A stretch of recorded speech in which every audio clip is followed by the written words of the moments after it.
Assalamualaikum warahmatullahi wabarakatuh. Alhamdulillahilladzi arsala rasulahu syahidan wa mubashiran wa nadiran wa da'iyan ilallahi biiznihi wa sirajan munira. Allahumma salli wa sallim ala abdika wa rasulika sayyidina Muhammadin wa ala alihi wa sahbihi alladzina nalu khaira.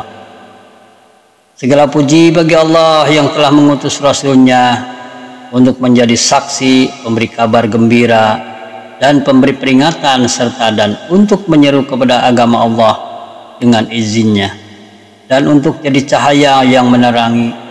Ya Allah, limpahkanlah salawat serta salam kepada hamba dan utusanmu Muhammad sallallahu alaihi wasallam, keluarga serta sahabatnya yang memperoleh kebaikan. Pemirsa yang budiman yang dirahmati Allah Subhanahu wa taala, kita jumpa lagi di channel Cermin, yaitu Ceramah Minimalis.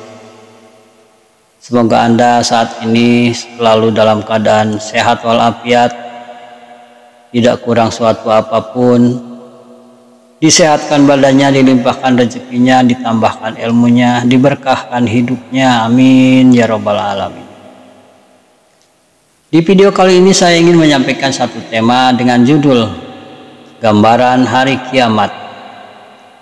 Rasulullah SAW telah menggambarkan terjadinya hari kiamat itu dengan musim semi, sebagaimana yang telah ditegaskan dalam sabdanya yang artinya, ketika kamu melihat tanda-tanda pada musim semi, maka ingatlah kepada hari kiamat.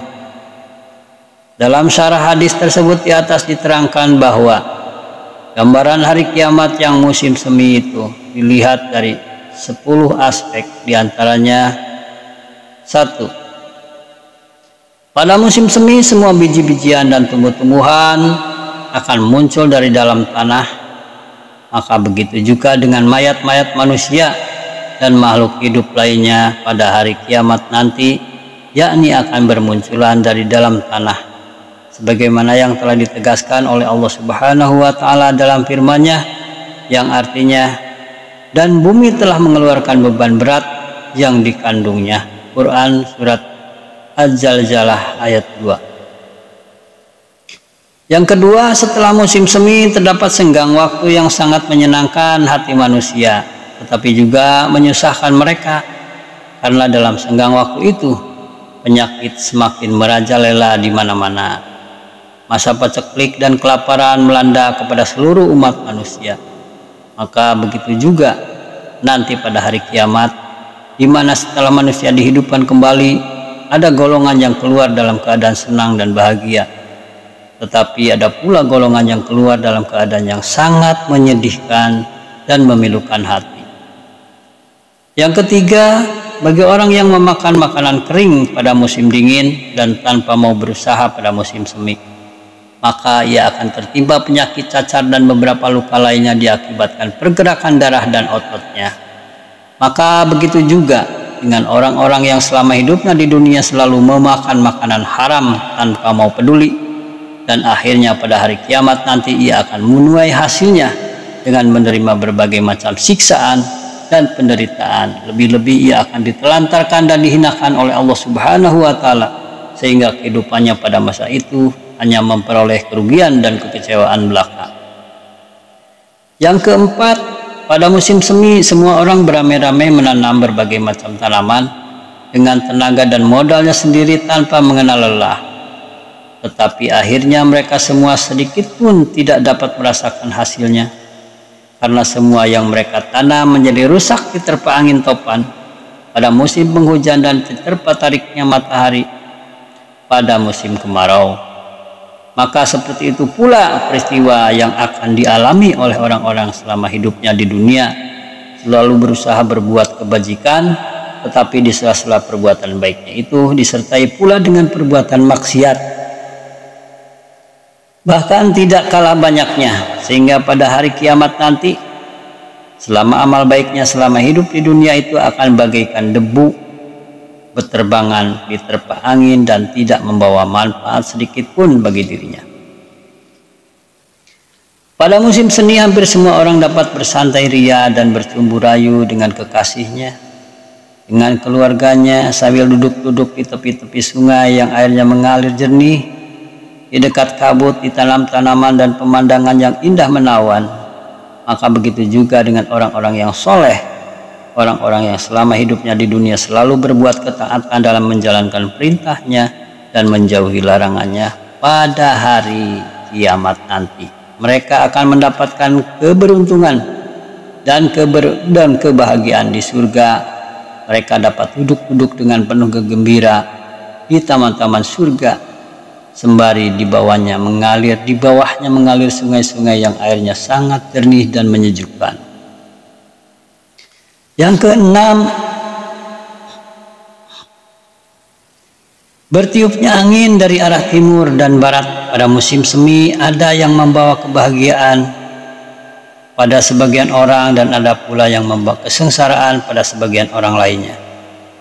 Maka seperti itulah gambaran pada hari kiamat nanti, ketika ditiupkan agama sebagian dan angin kesengsaraan. Pada saat itu ada sebagian orang yang merasa senang dan bahagia, tetapi sebagian yang lainnya merasa susah dan sengsara. Pada musim dingin semua pepohonan kelihatan jelek karena tidak adanya satu helai daun pun yang menghiasinya.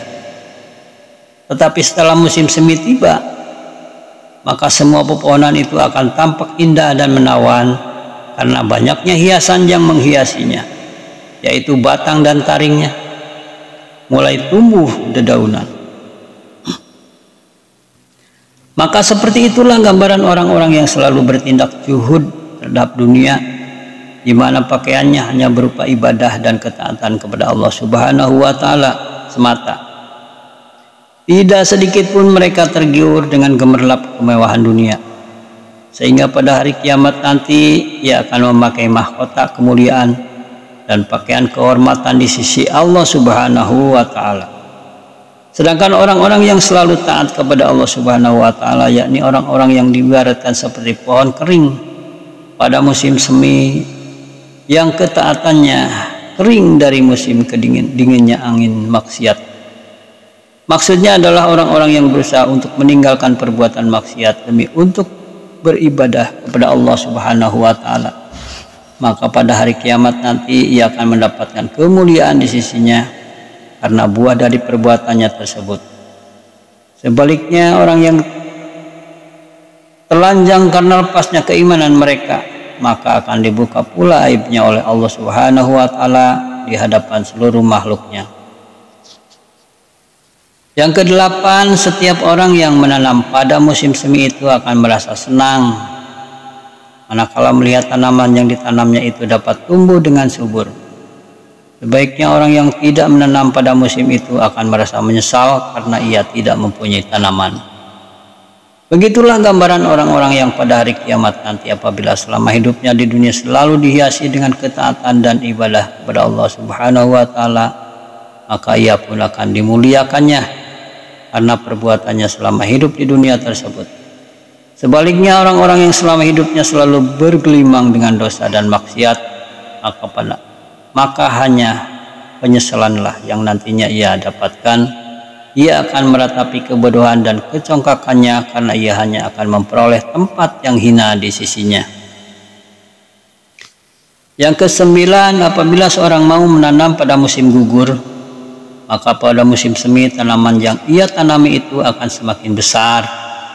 Begitu juga dengan orang yang menabung pada musim gugur, maka tabungan itu akan menjadi lebih banyak pada musim semi.